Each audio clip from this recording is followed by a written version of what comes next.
കറിച്ചിട്ടിലേക്ക് എല്ലാവർക്കും സ്വാഗതം. ഇന്ന് നമ്മൾ ഉരുളക്കിഴങ്ങ് കൊണ്ട് ഒരു ഫ്രൈ ഉണ്ടാക്കുന്നത് എങ്ങനെയാണെന്ന് നോക്കാം. വ്യത്യസ്തമായത് നല്ല അടിപൊളിയായിട്ട് നല്ല രുചികരമായിരിക്കും. അപ്പോൾ നമ്മൾ ഒരു 2-3 ഉരുളക്കിഴങ്ങ് എടുത്തിട്ടുണ്ട്. അതിനെ ഇതുപോലെ ചെറുതായിട്ട് അരിഞ്ഞെടുക്കണം. വളരെ തിന്നായിരിക്കണം. ഇതുപോലെ നന്നായിട്ട് എല്ലാ ഉരുളക്കിഴങ്ങും ഇതുപോലെ അരിഞ്ഞെടുക്കുക.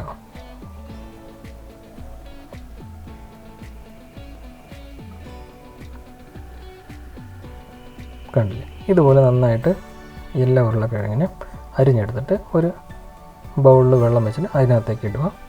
നമുക്ക് കഴുകിയെടുക്കണം, അതുകൊണ്ടാണ്.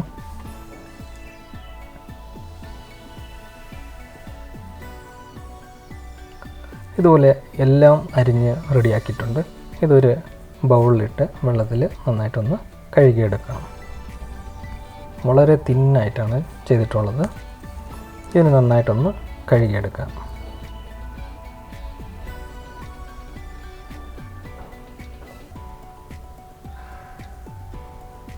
ഇനി നമ്മൾ ഇതിന് വേണ്ട മസാല എങ്ങനെ തയ്യാറാക്കുന്നത് നോക്കാം. നമ്മൾ കഴുകി വെച്ച ഉരുളക്കിഴങ്ങിൻ്റെ സ്ലൈസസ് നമ്മളൊരു ബൗളിലേക്ക് ഇതുപോലെ മാറ്റിയിട്ട് ഇനി നമ്മൾ ചെയ്യണത് 1 ടേബിൾ സ്പൂണിനത്രയും കോർൺ ഫ്ലോറാണ് യൂസ് ചെയ്യണത്.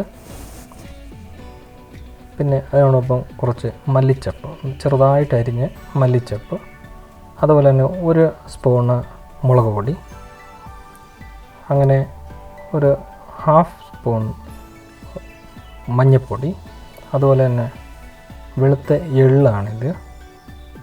ഇതിനും കൂടെ ഇട്ടിട്ട് പിന്നെ കുറച്ച് ഗരം മസാല ഒരു 1/2 ടീസ്പൂൺ മതി. പിന്നെ ആവശ്യത്തിന് ഉപ്പും കൂടെ ചേർത്ത് നന്നായിട്ട് മിക്സ് ചെയ്തെടുക്കണം. ഇതിൽ വേറെ വെള്ളം ചേർക്കാനോ ഒന്നുമില്ല, അതിന് എൻ്റെ ഉള്ള വെള്ളം മതി. ഇതിനെ നന്നായിട്ടൊന്ന് മിക്സ് ചെയ്തെടുത്തേക്കാം. ഇതുപോലെ നന്നായിട്ട് മിക്സ് ചെയ്ത് ഇതുപോലെ റെഡിയാക്കി വെച്ചിട്ട് നമുക്കിനി ഫ്രൈ ചെയ്തെടുത്താൽ മതി. അതിന് വേണ്ടിയിട്ട് നമ്മളൊരു പാത്രം സ്റ്റൗവിൽ വെച്ചിട്ട് ചൂടായി കഴിയുമ്പോൾ എണ്ണ വെച്ചിട്ടുണ്ട്. ഇനി ചെറിയൊരു ഉണ്ട പോലെ നമ്മൾ ഇന്ന് കുറച്ച് മാറ്റി ഇതുപോലെ വെച്ചിട്ട് നമ്മൾ എണ്ണ തിളച്ച ഉടനെ ഇതുപോലെ എണ്ണയിലിട്ട് കൊടുക്കുക.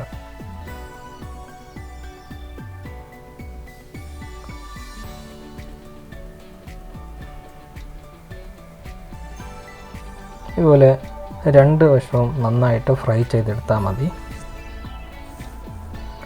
ഇത് വളരെ തിന്നായിട്ട് അരിഞ്ഞതുകൊണ്ട് വളരെ പെട്ടെന്ന് തന്നെ ഫ്രൈ ആയി കിട്ടും. അധികം സമയം വേണ്ടി വരില്ല. ഇതുപോലെ നന്നായിട്ട് ഫ്രൈ ആക്കിയിട്ട് നമ്മൾ ഒരു പാത്രത്തിലേക്ക് മാറ്റാം. ഇതാണ് നല്ല രസമായിട്ട് വന്നിട്ടുണ്ട്. ഇത് കാണുമ്പോൾ നമുക്ക് ഉള്ളി ബജ്ജി പോലെ കാണും. ഉരുളക്കിഴങ്ങിൻ്റെയാണ്. നല്ല അടിപൊളി ടേസ്റ്റാണ് ഇതിന്. അതുപോലെ നമ്മുടെ ബാക്കിയുള്ള ഉരുളക്കിഴങ്ങും ഇതുപോലെ ഫ്രൈ ചെയ്തെടുക്കാം.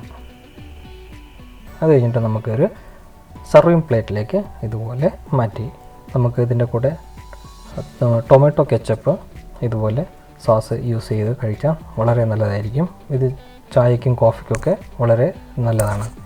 അപ്പോൾ ഈ ചെറിയ വീഡിയോ ഇഷ്ടപ്പെട്ടാൽ ലൈക്ക് ചെയ്യുക, കമൻറ്റ് ചെയ്യുക, ഷെയർ ചെയ്യുക. അടുത്ത വീഡിയോയിൽ കാണുന്നവരെ എല്ലാവർക്കും ബൈ ബൈ.